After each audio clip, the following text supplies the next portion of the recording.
Hello everybody, Manithral here, and welcome to the weekly update video for OSRS. This week we see the music system improvements and Deadman tweaks. There was one known issue that they're currently working on, so they deployed a hotfix to make White Wolf Mountain entirely multi-combat. So they said several years ago they made White Wolf Mountain a single combat area in the tournament Denman events. There are still some areas in the mountain that are still multi-combat, which means where one of the breaches is located for consistency for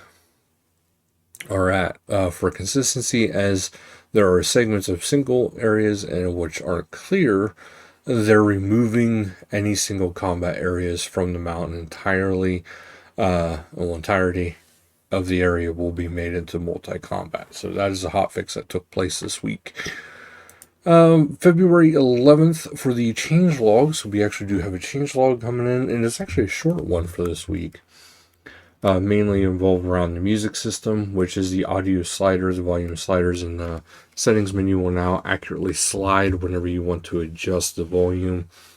Area modes, so they now expanded the modern music area mode across the entire game, using natural scenery like walls and cliffs for smoother instead of perfect square areas, resulting in more natural and atmospheric music transitions between locations. Music, custom music playlists. You can now make up to 3 custom playlists of your own. Just pick a music track. You've unlocked the game, right click and add them to a playlist. That's actually really cool.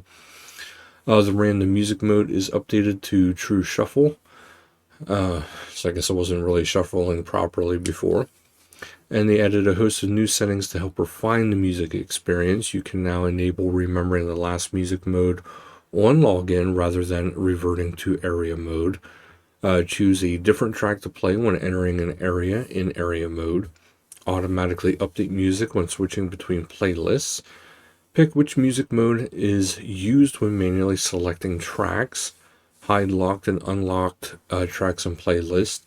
Change the colors of locked and unlocked playlists or tracks and playlists. Deadman Annihilation changes. The Trinket of Fortuities teleport timer can no longer be bypassed if you place it in your looting bag. Only the 7-second teleport timer will apply if you have the Trinket of Fortuity active on you, meaning you no longer have to also wait for the out-of-combat timer too. The Emblem Trader will now roam in the multi-area in the Revenant Caves without any issues, so you can hand in your emblems without needing to high alch them. Permanent Deadman changes. Your autocast settings have now been remembered in Permanent Deadman, just as they are in Deadman Annihilation. This means that if you haven't attacked a player for 20 seconds, your staff's autocast setting will remain even after switching to another weapon and back again. The bank chest found inside the chambers of Zarek raid can no longer be used in Permanent Deadman. Behind the scenes improvements to combat infrastructure. So they focus on strengthening and future-proofing the combat infrastructure for upcoming major releases like Beleaguered 6, The Blood Moon Rises, and Fractured Archive. This will help ensure these combat-heavy updates integrate well with the engine and are implemented smoothly for launch. If you come across any bugs in the future or unusual behavior, we are to let them know. Other changes: if you are in boss-specific Slayer task, you can now enter the lair of that specific wilderness boss without meeting the diary requirements.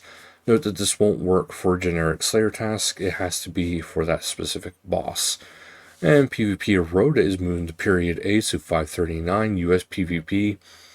318 UK Bounty Hunter, 548 Germany High Risk PvP, 577 US Free to Play PvP, and 559 UK LMS Competitive. Worlds 390 AUS LMS Competitive and 569 AUS Bounty Hunter have been activated with this Rhoda. And the PvP arena is using 1 defense pure loadout and ranked duels and tournaments this week. So, like right here, there's a nice little diagram showing how well it slides. There's a short little clip here about the music transition. This way you can actually hear the difference from one to the next. Here it's showing the different playlists. As you can see here, that's actually pretty cool.